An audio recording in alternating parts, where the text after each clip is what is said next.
Welcome back সবাইকে। আজকের এই এপিসোডে কিছু হাস্যকর খবর আছে। শুনলে মনে হবে যে কিছু লোক হয়তো আলাদিনের চেরাগ হাতে পেয়েছে।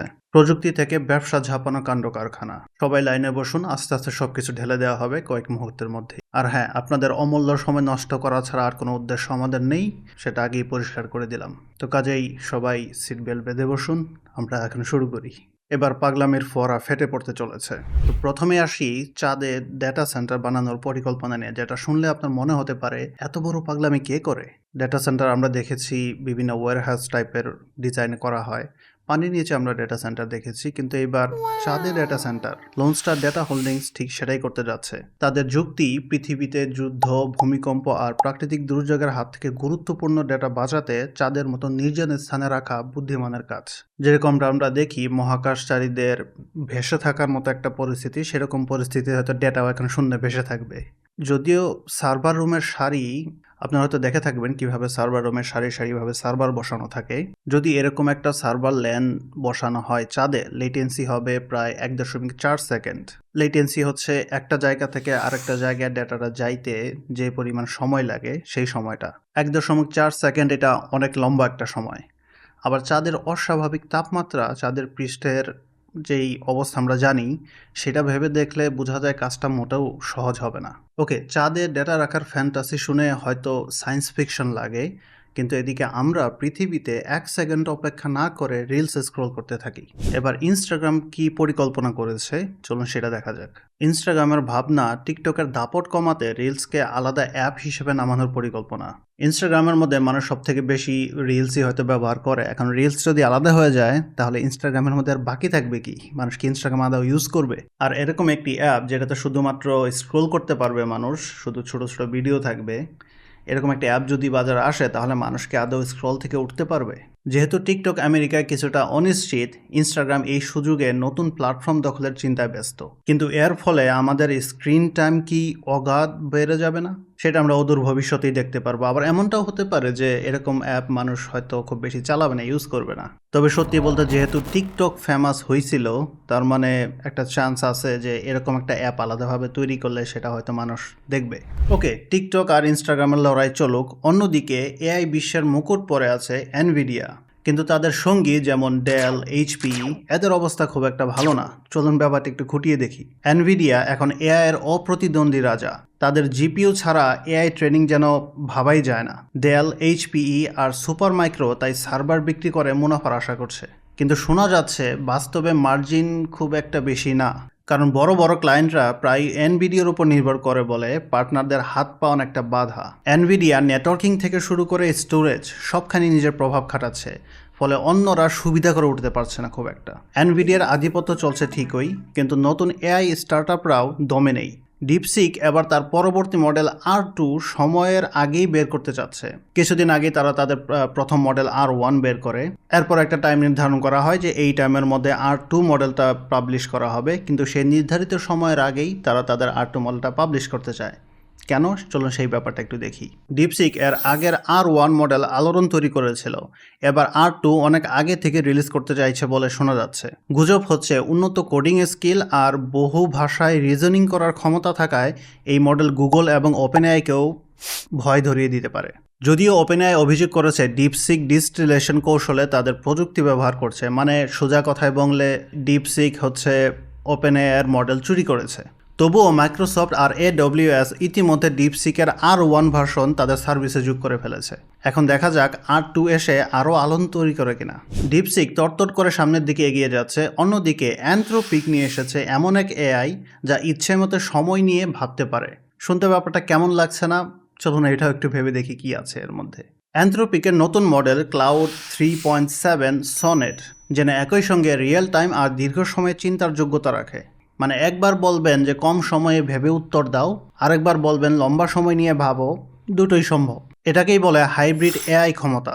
না, এটা আমার দেওয়ার ডেফিনেশন না, অ্যানথ্রোপিক নিজেই ব্যাখ্যা দিচ্ছে যে এটাকে হাইব্রিড এআই ক্ষমতা বলে। যদিও এর খরচ কিছুটা বেশি, যেখানে কিনা আগেই সে ধরা খাওয়ার একটা চান্স আছে, কারণ চাইনিজ এআইগুলো অনেক কম খরচে ব্যবহার করার যেখানে সুযোগ আছে, সেখানে আমি এক্সপেন্সিভ এআইতে কেন যাব। কিন্তু তারা দাবি করেছে এটি এআই জগতে বড়সড় গেম চেঞ্জার হয়ে উঠতে পারে। তবে হ্যাঁ, কিছু কিছু ক্ষেত্র বিশেষে দেখা যায় যে একটু ভেবে চিন্তা করতে বলতে হয় এআইকে। অ্যানথ্রোপিক ভবিষ্যতের কথা ভাবছে, ফাইন। এদিকে ওপেন এআইয়ের ভবিষ্যৎ কি শুধুই মাইক্রোসফটের হাতে? শোনা যাচ্ছে তারা এখন সফটব্যাঙ্কে ঢাল বানাচ্ছে। এই ব্যাপারটা কেমন, চলুন একটু দেখি। ওপেন এআইয়ের স্টারগেট প্রজেক্ট নিয়ে তো গুজবের শেষ নেই। বড় অঙ্কের বাজেট, প্রায় $1/2 ট্রিলিয়ন পরিকল্পনা। মাইক্রোসফট আর সেই বিশাল খরচ বহন করতে চায় না বলেই নাকি সফটব্যাঙ্কে নতুনভাবে ভরসা করা শুরু করেছে।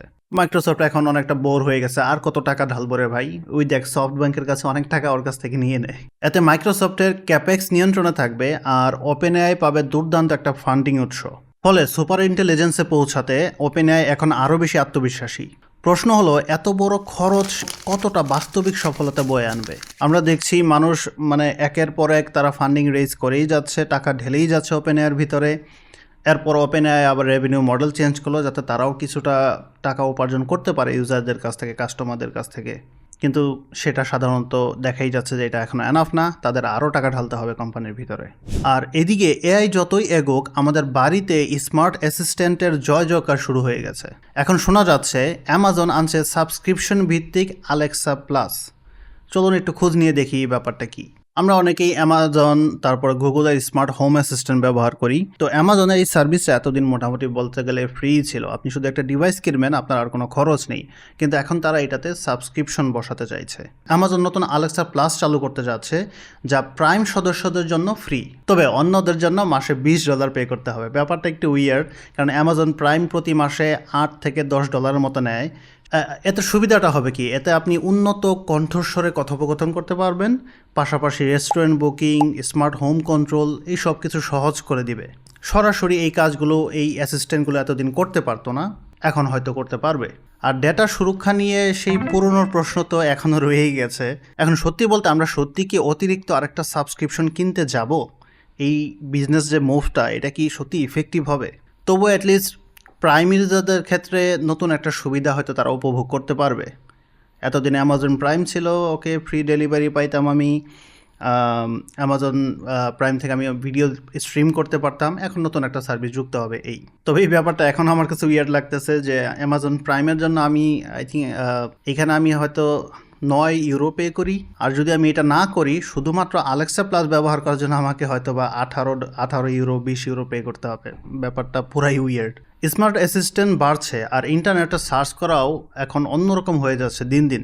এআই চালিত সার্চ ইঞ্জিন পারপ্লেক্সিটি একটি নতুন ব্রাউজার আনতে যাচ্ছে, যার নাম কমেট। তারা দাবি করছে এই ব্রাউজারে এআই ভিত্তিক সার্চ সহ অনেক সহায়ক ফিচার থাকবে, যা যে কোনো ব্রাউজার থেকে আলাদা হবে। কিভাবে সেটা আলাদা হবে, ব্যবহার না করা পর্যন্ত হয়তো পরীক্ষা করে বলা যাচ্ছে না।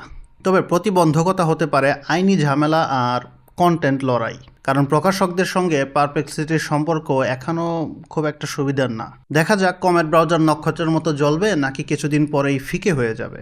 কিভাবে এটা অন্য ব্রাউজারদের থেকে আলাদা হবে আমি এখনও ক্লিয়ার করে বলতে পারতেছি না, কারণ সব ব্রাউজারই এখন এআই অ্যাড করেছে, মাইক্রোসফট করেছে, অন্যান্য থার্ড পার্টি ব্রাউজারগুলো পর্যন্ত বিভিন্ন এআই এপিআই ব্যবহার করে ব্রাউজারের ভিতরেই আপনি সার্চ করতে পারবেন বিভিন্ন কিছু, যেটা এআই দ্বারা পরিচালিত হবে। তাহলে ওরা যে আসলে কিভাবে কতটুকু ডিফারেন্ট কিছু দেখাবে বলা যাচ্ছে না। তো এই ছিল আজকের সবগুলো টপিক। চাঁদের ডেটা সেন্টার থেকে শুরু করে ইনস্টাগ্রামের রিলসের নতুন অ্যাপ, এনভিডিয়ার এআই আধিপত্য, ডিপসিকের R2, অ্যানথ্রোপিকের চিন্তাশীল এআই এবং ওপেন এআই এবং সফটব্যাঙ্কের যেই টাকা পয়সা যে ঘাপলা, প্লাস হচ্ছে অ্যামাজন আলেক্সার সাবস্ক্রিপশন, যেটা পুরাই অযৌক্তিক। এই সবগুলো নিয়ে একটা সামারি আজকে দিলাম। আশা করছি আজকের এই টেক এবং ব্যবসা রিলেটেড ওভারভিউটা আপনাদের ভালো লেগেছে। চাইলে শেয়ার করতে পারেন ভিডিওটি। আর যদি আপনার এই ধরনের ভিডিও ভালো লাগে, যদি আপনি এরকম শর্ট সামারি নিউজ পেতে চান আরও, তাহলে চ্যানেলটা সাবস্ক্রাইব করতে পারেন। আর এরকম ভিডিও যদি আসলেই আপনার ভালো লেগে থাকে, তাহলে পরের ভিডিও দেখে আসতে পারেন, হয়তো এটাও ভালো লাগবে। আপনাদের সাথে আবার পরবর্তী ভিডিওতে দেখা হবে। Take care, bye by.